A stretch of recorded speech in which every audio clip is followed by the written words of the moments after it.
నమస్తే అండి. ప్రస్తుతం చూస్తున్నారు కదా ఏపీలో చంద్రబాబు నాయుడు గారి పరిపాలన బాగుందా, జగన్ పరిపాలన బాగుందా అంటే ఏం చెప్తారు? ఏం చెప్తామంటే ఇప్పుడు వాళ్ళ ప్రియారిటీస్ వాళ్ళకు ఉన్నాయండి, వీళ్ళ ప్రియారిటీస్ వీళ్ళకు ఉన్నాయి. మరి ప్రస్తుతం బెటర్, పర్వాలేదు, అంటే ఎవరిది బాగుంది? చంద్రబాబు నాయుడు బెటర్ అనే అంటున్నారు. అక్కడ జనాలు కూడా బెటర్ అనే అంటున్నారు. అది అంటే ఇప్పుడు చంద్రబాబు నాయుడు వచ్చిన దగ్గర నుంచి చూస్తే మనకి రింగ్ రోడ్ వేపిస్తాను అన్నాడు, మరి అమరావతిలో కూడా రాజధాని నిర్వహిస్తాను అన్నాడు. మరి ఆ పనులు జరుగుతున్నాయంటారా? స్టార్ట్ చేశారు కదా. 3 రాజధానులు ఉంటే బెటరా, ఒక్క రాజధాని ఉంటే బెటరా మీ ఉద్దేశ ప్రకారం? మీకంటే చాలా సీనియర్ కదా, మీకు తెలుస్తుంది కదా.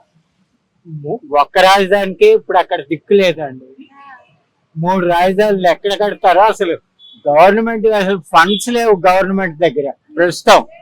ఈ ఎక్కడ ఏం చేస్తారు అంటే కంపెనీ వాళ్ళు మేము తీసుకొస్తాము, మేము ఇస్తాము అని చెప్పి కంపెనీస్ ముందుకు వస్తున్నాయి కదా. ఇచ్చినా కూడా 3 క్యాపిటల్స్ కి 4 క్యాపిటల్స్ కి ఏం ఇవ్వరండి.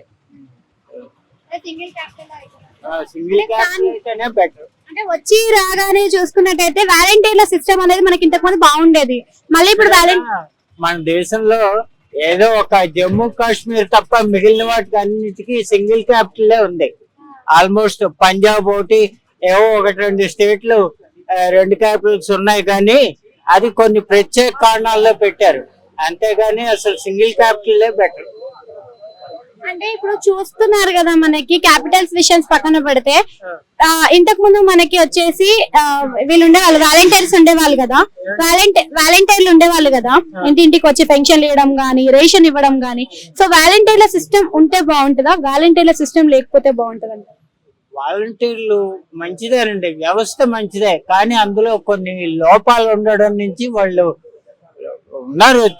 చాలా చోట్ల వాలంటీర్లు ఉన్నారు, కానీ బట్ ఆ సిస్టమ్ ఎందుకో కొంచెం లోపభూయిష్టంగా ఉంది. అందుకనే గవర్నమెంట్ ఇష్టపడట్లేదు. అయినా కూడా now they have taken a decision volunteer వ్యవస్థని కంటిన్యూ చేయాలని చెప్పి government have come to a conclusion. Thank you.